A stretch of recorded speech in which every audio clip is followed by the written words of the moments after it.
This is Daniel in so many words.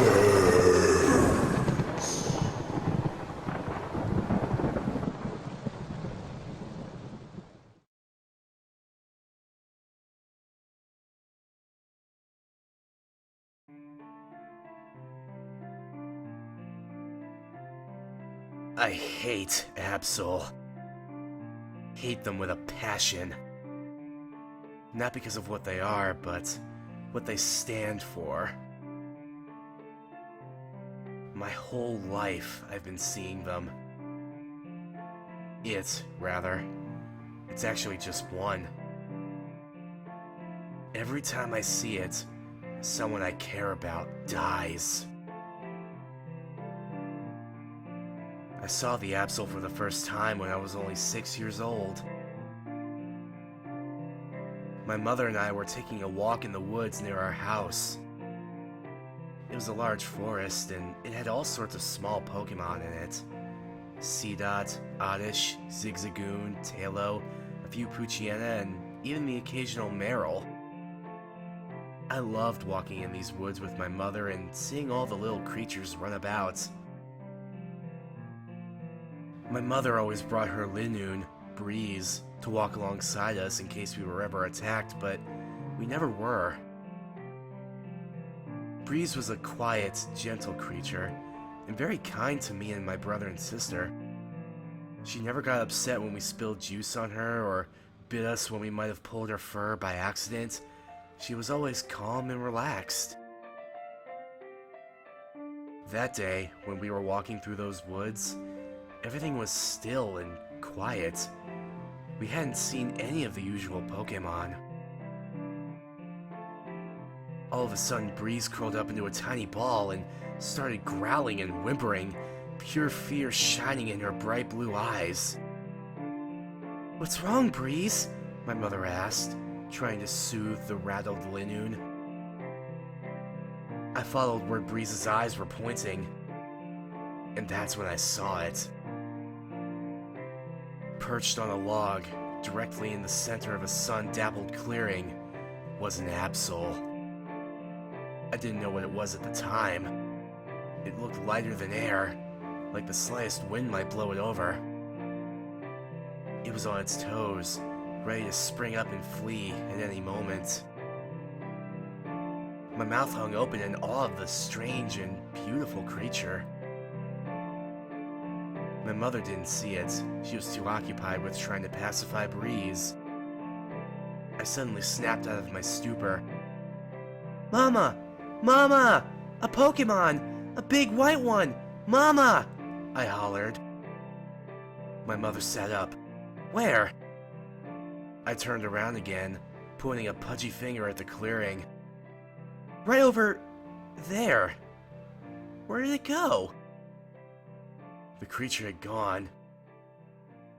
Breeze stood up again, barking at the spot where I had been pointing, before tearing off into the woods. "Breeze, no! Wait!" my mother cried, before sighing. The Linoon was gone. "What did the Pokemon look like, Mickey?" "It was big and white and fluffy, and then had big black claws and a black tail, and a black horn on its head to match." My mother's hands flew to her mouth and her eyes widened. "Honey, that was an Absol. We have to get home and call your father." "But Breeze..." "No buts. Breeze is smart. She can find her own way home. We have to go. Now!" Shocked at my mother's abruptness, I meekly let her drag me home by my arm. I didn't know what was going on, but if it had anything to do with my father, it had to be important. My father traveled most of the time and wasn't home very often, but always brought us the nicest gifts when he found the time to come home to his family. Soon we were home. My mother raced to the phone, her fingers flying over the buttons as she dialed in the numbers. She was almost completely silent for several long minutes, her ear pressed to the phone with her only sounds being grunts and a few words here and there. Then suddenly she began to sob. Young as I was, I knew something was wrong. Even as she hung up the phone, trying to contain herself. "Mama? What happened to Daddy? My mother looked up, her eyes red, before hugging me and beginning to sob again. It was then that I knew my father was never coming back. My father had been in Lily Cove City, staying at the hotel there. He had been there to visit Mount Pyre and catch some Pokemon indigenous to that area, as well as check out the Safari Zone. However, one night, he decided to go for a cruise. The captain of the boat was drunk and ran the ship up on the rocks. There were no survivors. All we had to remember my father by was his Mightyena, Grim, who we left in his hotel room, and a gift that he had been going to bring back for me. He had caught me my very own Pokemon, a beautiful female Vulpix he had captured on Mount Pyre. I named her Foxfire. It was amazing to finally have my own Pokemon. My brother, Alex, who was 3 years older than me, had his Electrike, Jolt. My sister, Eva, who was 2 years younger than me, had her Skitty, Blush. And now, I finally had my own Pokemon, and I felt that in her, in my precious Foxfire, a tiny piece of my father lived on.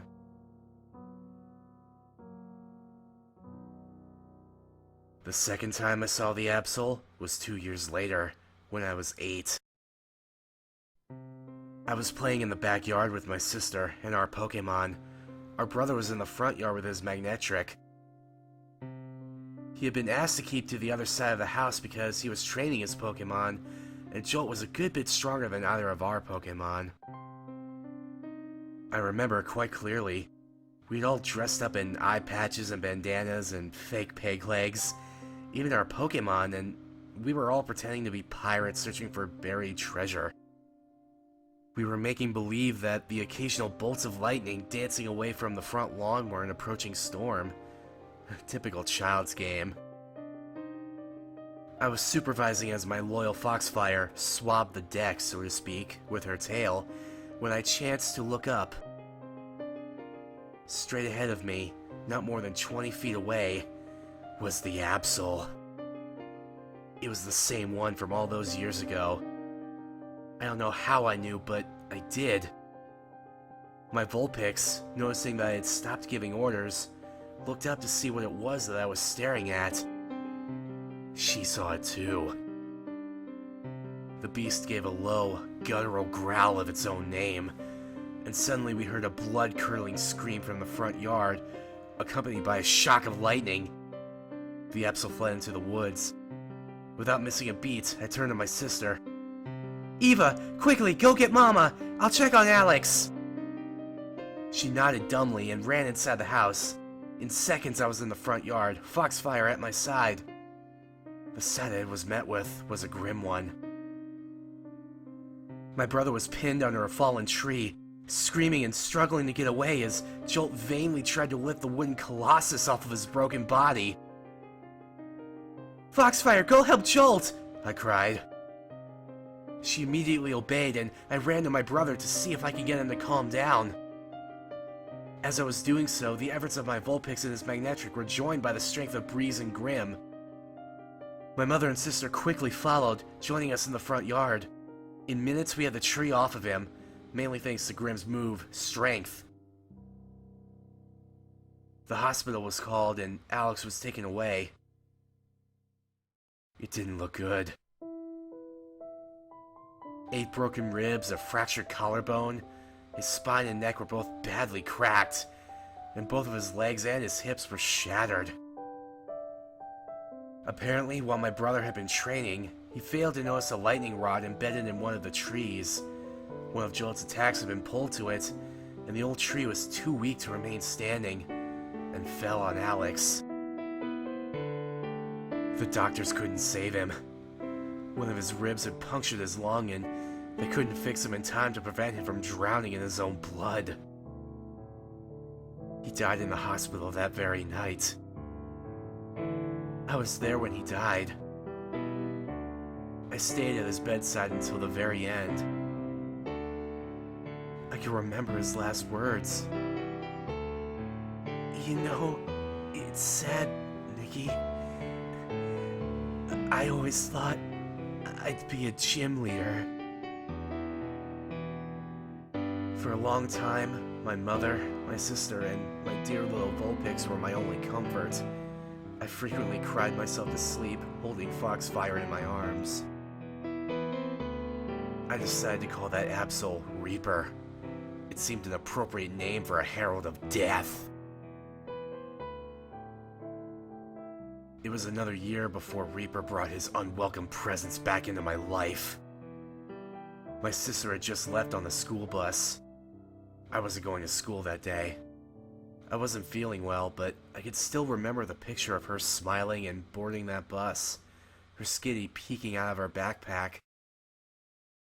I was watching the vehicle disappear down the road, waving all the way. And then suddenly, Reaper was there. He was sitting on a rock across the street, watching me. I blinked, my arm frozen in midair, and my blue-gray blanket still clutched tightly around my shoulders. Suddenly, the ground was rocked by a huge explosion. I whipped my head around, staring at the bus. The entire vehicle was in flames, a mushroom cloud of smoke billowing up from it. I dropped my blanket and began to run down the road, hoping to see if my sister or anyone else was okay, save them if I had to. I had a fire-type Pokemon, I was used to a burn or two. I was still quite far away when there was a second explosion. This one knocked me off my feet. I fell to the ground crying, covered in dust and too shocked and upset to get up. Even though I was only 9, I knew that no one could have survived that explosion. I looked back towards the house, trying to see if my mother was coming, but the only thing my mind could register was that Reaper was gone again. The fire department was called and the street was filled with firemen for the next 2 hours. Everyone in the bus was killed, as I had thought. Over the next week or two, we gathered bits and pieces of information, and it was almost a whole month before the town had figured out what had happened. One of the high school jocks, wanting to look cool, had brought a Voltorb onto the bus. His sibling had seen him sneaking inside his backpack as he left the house, but for a long time was too scared to say anything. After he snuck the volatile Pokemon onto the bus, he and his friends started taunting it, thinking it was funny. The creature became angry and used its signature move, self-destruct. That was the first explosion. The second explosion was the flames reaching the gas tank. My sister and many of my friends had been killed, and the event scarred the whole town. No one really talked about it, but there was a silent recognition that hung in the air for months, sharing the hurt of the fact that most of us had lost a friend or a relative in that tragedy. I became a very solemn child, almost as sorrowful as my mother. I was in great pain, but I can't even imagine what it was like for her, losing her husband and all but one of her children in 3 short years. My darling Foxfire was my only joy left. She was so sweet, always trying her hardest to cheer me up and make me laugh. I never did laugh. I was hurting too badly for that, but I made sure that she knew I appreciated her trying. For 3 years, I was solemn. For 3 years, Foxfire did her best to bring me joy. For 3 years, I felt peace. A grim, ugly, empty kind of peace. A peace full of finality. The kind of feeling you get when you just had a victory, but at a cost. But 3 years of peace nonetheless. For 3 years, I thought the death was over. But for 3 years, I was dead wrong. The day was overcast and gloomy. It perfectly suited my mood. Earlier, I had found a box of some of my siblings' things and so my head was clouded with the sorrow of their deaths. I was walking through the backyard, hoping the fresh air would clear my head a little. Foxfire was trying to cheer me up, as usual. She was doing something particularly funny. She had found an old hat and scarf of my mother's, and was strutting around wearing them like she was a supermodel. It was so cute, and she looked so funny, and she was just trying so hard for me that, for the first time in years, I almost felt happy. As we walked by the well, she jumped up on its edge and began to saunter around on two legs, pretending it was a catwalk. She looked so comical doing that. The edges of my face seemed to crack a little as I finally gave a pained smile. My eyes were watering with the borderline of what were almost tears, but I was ever so slightly smiling. And then, I saw him. Two burning red eyes peeking out of the trees surrounding the lawn. It was Reaper.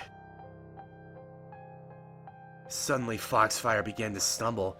She had slipped on a wet patch of moss on the well's edge. I realized what was about to happen and dove for her.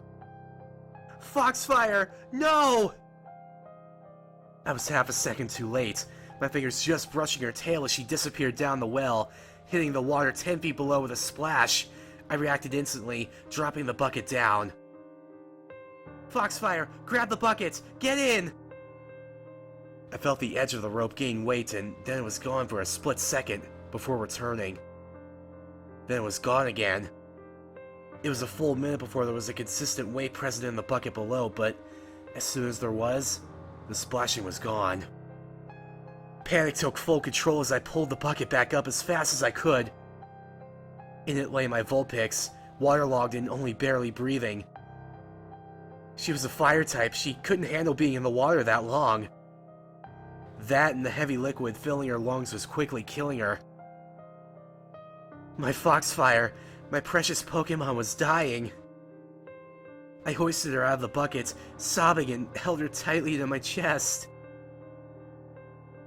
Foxfire, please, no. Please don't leave me. I need you.